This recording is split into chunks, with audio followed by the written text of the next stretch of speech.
Alright, in this video we're going to learn to randomize the order of trials. But before we get there, and we're still working in our same program, Starter, before we get there, here, let me go ahead and start Visual Studio up and open Starter. Before we get there, we need to make it a little bit more interesting, because right now Starter is just showing 10 green circles and doing basically nothing else. And so it doesn't make any sense to randomize the same type of stimulus. So we're going to give it another type of stimulus so that we have two different kinds of stimuli that we're showing, and then it will make sense to randomize those two things. So we're going to make a red circle in addition to the green circle. Now that we're going to multiple different kinds of stimuli, it's going to be handy to have a shorthand way of telling our software, our program, which stimulus we're referring to. So I'm going to make some definitions here. I'm going to define define red as 1, and I'm going to define green as 2. Now you can use any numbers here. It actually doesn't matter. They're completely arbitrary, because going forward we're going to now use the terms red and green to refer to the color that we want the stimulus to be. But as far as the computer is concerned, those are just going to be the numbers 1 and 2. And that way we can understand what we mean and the computer can understand. Okay, and now what we're going to pass these defined values to is our trial. We're going to tell the trial, I want you to run a trial and I want you to make the circle red, or I want you to make the circle green. In order to do that, we're going to have to pass to the trial the color that we want, right? Right now we just pass to it the display, but going forward now we're also going to need to pass to it the integer, these are integers as I defined them, of target color. So I'm going to call it target color. All right, now keep in mind that this right here is the function prototype. This is not the actual declaration of the function. That comes after main. So I'm going to scroll down here to the declaration of trial. I also have to put it here as well. All right, and now that's telling us that, that's telling the computer that trial now takes two things. It's going to take the display, and it's going to take a argument of target color. All right, so right here is our call to that trial function in the main function. And right now we're only passing to it the argument of display. So now we need to add to that color, and for now, let's just pass to it the color green. Now, why is it that I can just type in green instead of passing it an actual color? Well, because I defined green right up here. So I'm basically just passing it the number 2. All right, now at this point, I'm going to go ahead and save and run just to make sure. Well, I'm going to do one other thing first. Because it's taken a little bit long and I want to speed this up a little bit, I'm going to change the stimulus duration and the timeout duration both to 0.5 just for now. You don't have to do this in your own code if you don't want to. I'm just doing it so that things run a little bit faster. I'm getting tired of waiting 20 seconds every time I run this before I can move on to something else. And eventually I'm going to show you how to have an escape clause where you just press escape and everything stops and goes back to where it was, so that you don't have to wait. Once you know the program's working, you can just hit escape and get out of it. But for now, this is what we'll do. All right, so let's just make sure we're still showing our green circles. Make sure that's still all running. Yep, and there they are. You can see that they've sped up a little bit because I just changed the durations of those things. But everything still appears to be working as it was. All right, fantastic. So now that we've done that, our trial right now doesn't actually do anything different yet. Even though we're passing it a new value, we haven't told the trial to do anything with that value yet. So now we're going to tell it to do something with that value, and we're going to tell it to do something right here where it defines circle color, right? So we're going to use if statements. So if target color equals, and that's 2 equal signs there because this is a comparison. If I do use only 1 equal sign, it would set the value of target color to the thing on the other side. But if target color equals, we'll start with green since that's what we've got right now. If it equals green, I want to do the open brackets. Visual Studio, of course, gives me my closed brackets, but I erase that because I don't want them there. I want them here. So if target color equals green, make circle color this. Else, if target color equals red, Okay, and curly brackets again. And now I'm just going to copy and paste this. Here, I'll right click so you can see what I'm doing rather than use the fast keys. So I'm going to copy and paste right here, and then just change the all map RGB call. Remember RGB, that's red, green, blue. So it was I had the biggest number in green, and I'm going to just change that to red. Remember, these numbers can range from 0 to 255, and the relative saturations of each color determines the final color of the thing that you'll see. So I'm putting everything into red, so I will see a completely saturated red now. Okay, so now the trial is going to act differently depending on whether or not we pass to it green or red. And we can just test that out really quickly here. Let me add another call to trial, but pass red instead of green. All right, and I'm going to save that, and let's see what happens. All right, so there's red, green, green, and of course that's what it's going to do, right? And it's going to do this 20 times now instead of only 10 times because I put in twice as many function calls. All right, so we'll let that play out. Perfect. All right, so now we've got two types of stimuli. Now it makes sense to actually randomize something. But it didn't make any sense to randomize just 10 green things in a row, but now it makes sense to actually randomize something. We have two different function calls. All right, so now to do that, the randomization, one of the first things I need is a couple more defined constants here. I'm going to define a constant called used, and I'm going to make it equal 1. And I'm going to define a constant called unused and make it equal -1. Again, these are two completely arbitrary values. It really doesn't matter what the values are, so long as they're different from each other. All right, and now I need to define a whole lot. I need to define four different things here. One thing that I'm going to need, another integer that I'm going to need, is something called temp. And temp is for temporary. It's just going to hold a temporary random integer, and so hence the name temp. And then what I'm going to do is from temp, I'm going to put those random numbers into an array so that I wind up with a list. And that array is called trial type. And I need that array to be as big as I have the number of trials. So as many trials as I have, I need one element in trial type for each trial. And I also need something called used array. And likewise, I'm going to need as many elements in used array as I have trials. Trials. There we go. Okay. Now I need one more thing here, which is the number of types of trials. Right now, the trial types, there are only going to be 2 of them, red and green. So however many trials I have, I need something to keep track of that in order to do the randomization. Okay, and I think that's it. Oh yeah, okay, so now I'm going to come here below the initializations of Allegro, and I am going to declare an unsigned int. Unsigned int just means an integer that cannot be negative. It doesn't have that bit of memory that computers use to store the sign of the integer. And this one I'm going to call seed, and I'm going to go ahead and set it here when I declare it by calling another function called time, and the argument to time is just going to be null. And what this is doing is actually grabbing the time from the computer, whatever the current time is. And so the idea here is that every time you start your program, the time on the computer is going to be different.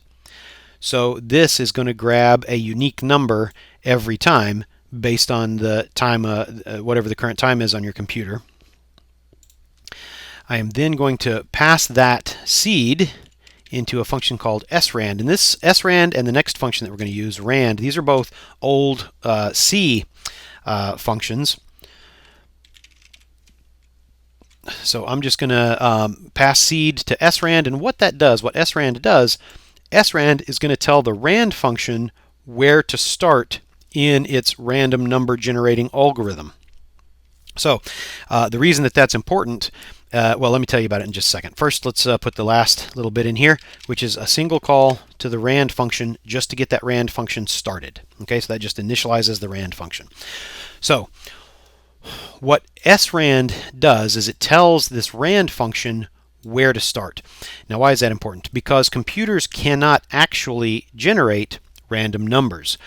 Instead, they use very complicated algorithms that approximate random numbers, but they always start at the same place, which is an element 1, and the equivalent of rand call 1. And if you do that, you will actually generate the same random sequence of numbers every single time you run your program, right? So you want to introduce some sort of random element into where it starts with this, what they call it, a pseudo-random algorithm, because computers can't really generate random numbers. They only generate algorithms. Now, the algorithm is pretty good. You cannot distinguish it from random for several million, I think, numbers in the sequence before you would actually detect that there's an algorithm underneath it and not just random numbers. Of course, you would detect it instantly if you saw 2 or 3 different runs that all had the exact same sequence of random numbers. You would instantly understand, hey, this is being generated by an algorithm. But anyway, so this will introduce an additional element of randomness into rand. So that's what the srand is for. Okay, now that we've initialized our random function, we need to populate usedArray with the values. We need to tell it that we have not used any integer values yet. So we're going to do that in a for loop. For I equals 0. Remember, C and C++ are 0 counting languages. I less than, I want to do this for the number of trials I have. And then I plus plus, I want to increment I after each run through this loop. Do my curly brackets, and now I just want to tell it usedArray I equals unused. I haven't used any of it yet. All right, so this is going to run through trials number of times, and that's good because when I declared usedArray, I said give me trials elements in usedArray. So it's going to run through trials amount of times, and every element in usedArray is going to be assigned the value unused. And just to remind you what unused is, again, this was an arbitrary number, but we used -1. So basically all the values in usedArray are going to be -1. All right. We are now ready for the meat grinder of the randomization, which is a do loop embedded in a for loop. So we're going to have another for loop. Here, you know what I'm going to do? I'm just going to copy this for loop. Copy. Again, I'm using right click so that you can see what's happening. Copy, paste, and then I'm going to get rid of this in here because I don't need that. Instead, I'm going to put a do loop in here. So a do loop embedded in a for loop. And then what we're going to do is set temp, that temporary variable, equal to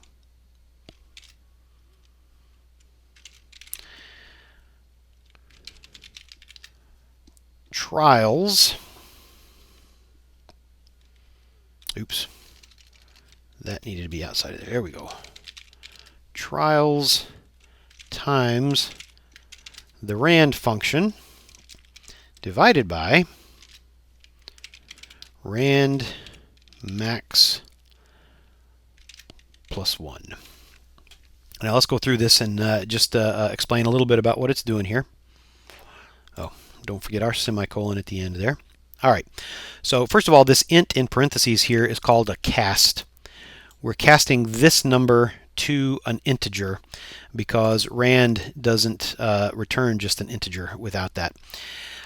So we are multiplying by the number of trials we have. Right now that's 10 times rand. Now rand, the rand function, generates numbers between 0 and rand max. This thing here, rand max, is a reserved word, and it's something that C and C++ know.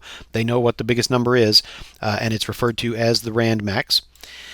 So the number that we generate here, trials times rand max, is going to be rand max, could be as big as rand max times the number of trials. We need to rescale that so that it can never be bigger than trials, and we do that by dividing by randmax. Now we do need this slight adjustment here. I'm not sure I can explain that adjustment, but just trust me, you need it in there. All right, and we're going to do this loop while used array temp is equal to used. All right, so I will take a shot at an explanation. I have an explanation in the book, so I'm not going to go too much into detail in this video on why this works. In the book, I go through a little bit more detail.